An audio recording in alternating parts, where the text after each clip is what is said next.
Bu gün dərsimiz hüceyrələrin üzv birləşməsidir və bu gün biz karbohidratın təyin təcrübəsini edəcəyik. Birinci stəkanda təmiz distillə su, ikincidə 0,1% nişasta məhlulu, ikincidə 0,1% məhlul, üçüncüdə isə 1% nişasta məhlulu var. İngilizce ya da əlavə edirik.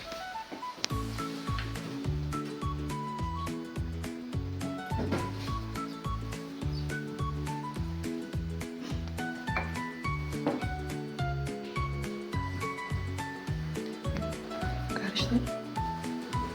İnce.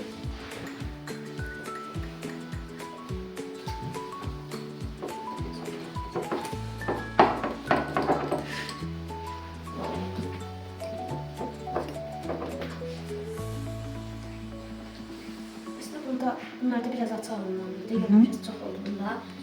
Əslində tüm bənövşə rəng orada alındı. Hansında ki nişastanın miqdarı daha çoxdur. Ona görə yoda əlavə etdikdə məncə daha çox. Birincidə bəs onu salma, qaşıq salma, rəngi dəyişəcək. Biraz qarışdır.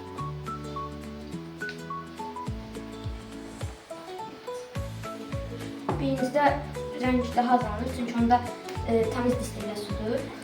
Bunda nişasta daha az olduğuna görə daha az açıq, bunda biraz tünd, onda isə daha tünd alınmalıdır.